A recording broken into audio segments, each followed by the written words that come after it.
What's going on, guys? My name is Josh with Lizard Wizard Reptiles. I've also got Kiwi here with me today, and today we're going to be talking about everything you need to know to feed your bearded dragon.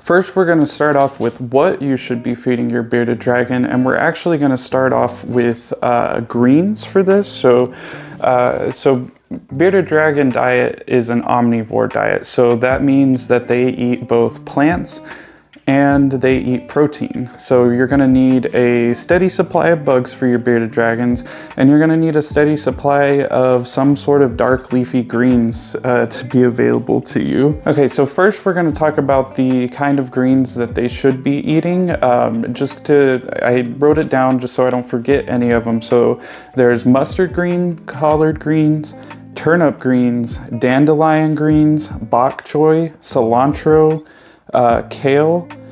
So all of those are very good greens that you can feed your bearded dragon.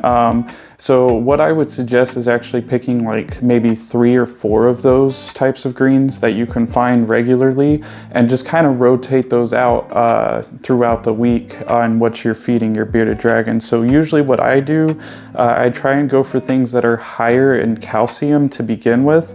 So I go for things like mustard greens, collard greens, turnip greens, and dandelion greens. Those are all going to be naturally very high in calcium. And of course, you're going to want to be putting calcium powder on just about anything that you're feeding your bearded dragons, which we're going to actually get into a little bit more later. I also want to talk about real quick what foods or what greens specifically you should be avoiding for your bearded dragon that aren't going to be great for it and aren't going to be the healthiest options. So the number 1 on this list is actually spinach. The main reason why you should stay away from spinach though is because it can be a calcium blocker, especially if they eat too much of it. So some people say a little bit of spinach is fine, but I would just rather go without it at all if it could block any calcium from getting to them. So another thing to avoid would be just regular leafy lettuces like iceberg lettuce or romaine lettuce, just because they're not super nutritious and they're also going to have a lot of water, which bearded dragons do get most of their water from the greens that they eat, but those specific greens can sometimes hold a little bit too much water for them. I actually had to switch to Velma because Kiwi was going a little crazy and trying to jump off me, so I had to switch to Velma. So anyways, the next thing that I wanted to talk about is other veggies that your reptile can be eating. Now these are things that they're not going to necessarily eat every day or every time that you feed them. These are going to be things that you maybe feed them only once a week, maybe twice a week sometimes, but it's just like a special treat basically. So what other vegetables that you can feed them are going to be carrots, bell peppers, squashes, and even a little bit of cucumber.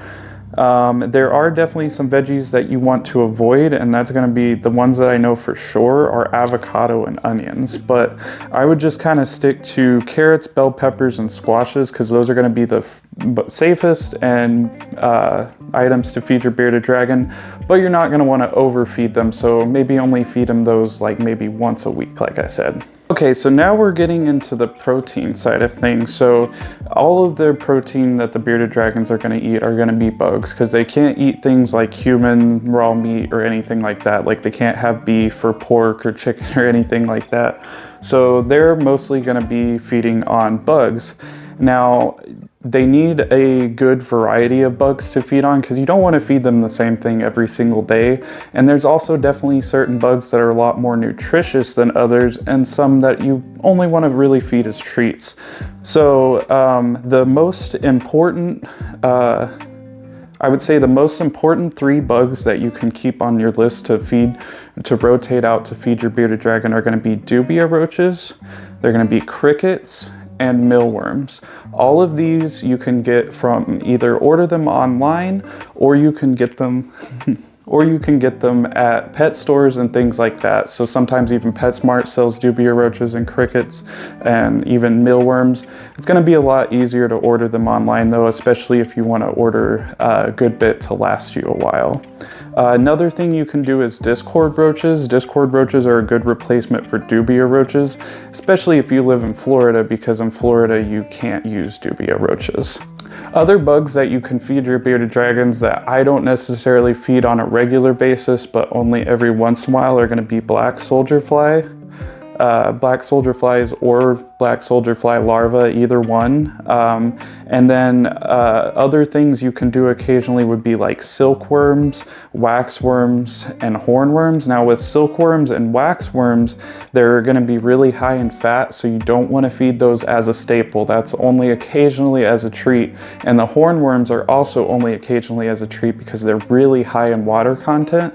Now they're going to love hornworms, and they will eat as many of them as you will give them, but they are really high in water, so make sure those are only used as treats.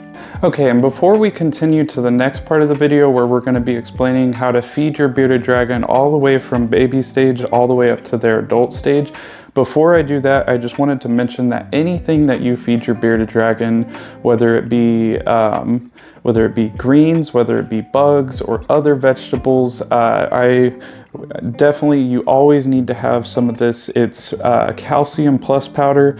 You're going to want to put this on everything because you want to make sure your bearded dragons are getting enough calcium, because if they aren't getting enough calcium, their bones aren't going to grow properly, and they could have something that leads to metabolic bone disease, which is just a really bad thing that bearded dragons commonly get, and it can be easily avoided with calcium powder and proper UVB lighting. Okay, so the first thing we're going to talk about when it comes to baby bearded dragons. Now, I don't actually have any baby bearded dragons right now because we haven't had any eggs hatch recently. The closest thing I have right now is actually going to be this juvenile bearded dragon that I have right here, and this is Scarlet. So Scarlet's going to be the youngest dragon I have right now, to give you an example, but we're gonna start off with baby bearded dragons, or some people will call them hatchlings.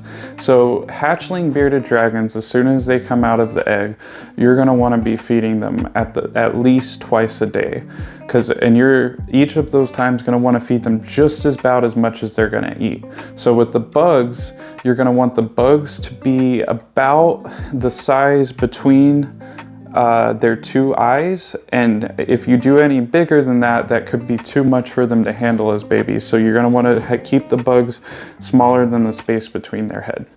Also, you're going to want to make sure that you're feeding them, like I said, in those 2 times a day. You're going to want to feed them as much as they're willing to eat in about, I'd say, like a 15-minute setting.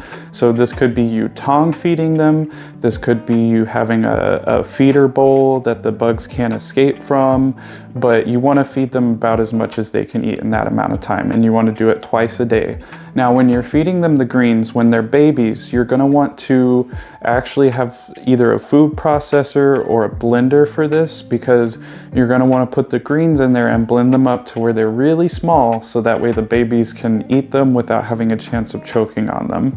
Now, I do this with all of my bearded dragons, even my adults still, not the blending it part, but I still chop it up and I take the stems out. You don't ever want to feed your bearded dragon stems from the greens because they could choke on them. Then the next stage we're going to talk about is the juvenile stage, which is about where Scarlet is right now.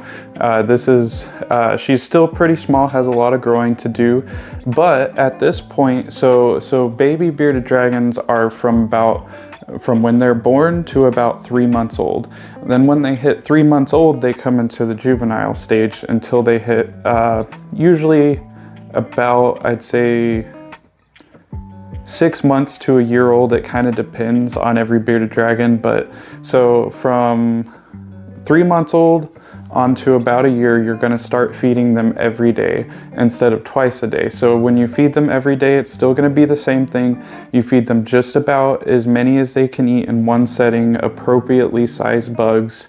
And then you also are going to want to give them a salad every day. Now, the salad that you give them every day doesn't have to be food processed anymore after they're over Well, I said 3 months old, but probably honestly after they're about 2 months old, you don't have to blend up their greens anymore. You just want to chop them up pretty good for them. Okay, the next age group we're going to talk about is sub-adult bearded dragons. So this is going to be after juvenile. So it's going to be when they're about a year old, anywhere from a year old to 18 months old. Now that is exactly where Rigby is. I think he's about 14 or 15 months old right now.